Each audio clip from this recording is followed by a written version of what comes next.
नमस्कार, आप live cities देख रहे हैं। मैं हूं गरिमा भारती। 24 सितंबर से बिहार में पंचायत चुनाव का पहला चरण शुरू होने वाला है। इसी तरह से अलग अलग चरणों में पंचायत के चुनाव होने जा रहे हैं, लेकिन इस बार के पंचायत चुनाव के बाद कई सारी चीजें बदलने वाली है और साथ ही साथ आपको पता है कि मतदान के नियमों में भी इस बार कई सारे बदलाव किए गए हैं। कहा जा रहा है कि अब मुखिया का पावर घट जाएगा और सरपंच की जिम्मेदारियां बढ़ जाएंगी। वो कैसे होगा और क्या ये पूरा मामला है, आपको बताते हैं।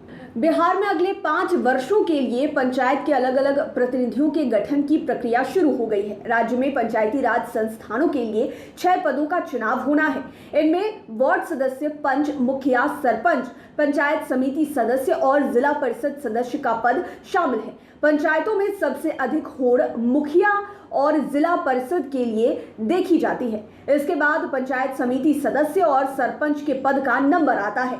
इसके पीछे वजह है इन दोनों पदों को मिली शक्तियां। मुखिया का पद काफी पावरफुल माना जाता है, लेकिन बिहार सरकार के पंचायती राज विभाग ने मुखिया और सरपंच के बीच शक्तियों का बंटवारा नए सिरे से कर दिया है। बिहार में 11 चरणों में होने वाले चुनाव की अधिसूचना जारी हो चुकी है। 24 सितंबर को पहले चरण के चुनाव के लिए मतदान होगा। इसके पहले ही पंचायती राज विभाग ने नए सिरे से मुखिया और सरपंच के दायित्वों का निर्धारण कर दिया है। मुखिया को जहां ग्राम सभा और पंचायतों की बैठक बुलाने का अधिकार होगा, वहीं इनमें विकास योजनाओं के लिए मिलने वाली पंजी की निगरानी के लिए भी जिम्मेदारी होगी। वहीं सरपंच गांवों में सड़कों के रखरखाव से लेकर सिंचाई की व्यवस्था, पशुपालन व्यवस्था को बढ़ावा देने जैसे कार्य करने वाले हैं। पंचायती राज विभाग के अनुसार मुखिया को अपने कार्य क्षेत्र में एक वर्ष में कम से कम 4 बैठकें आयोजित करनी होगी।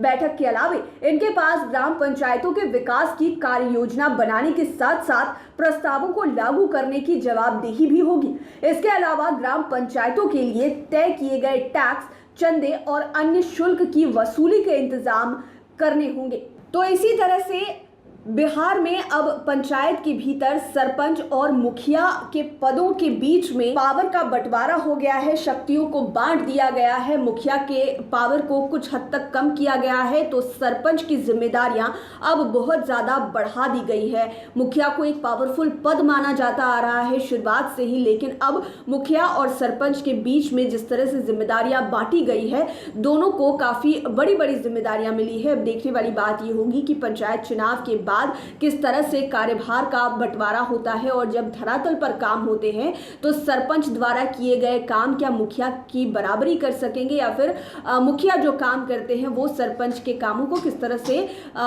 मेल खा पाएंगे। ये देखने वाली बात होगी। लाइव सिटीज के साथ आप बने रहें, हमारे चैनल को सब्सक्राइब करें। ये वीडियो फेसबुक पर देख रहे हैं तो पेज को लाइक करें। साथ ही साथ आप हमें ट्विटर पर भी फॉलो कर सकते हैं। धन्यवाद।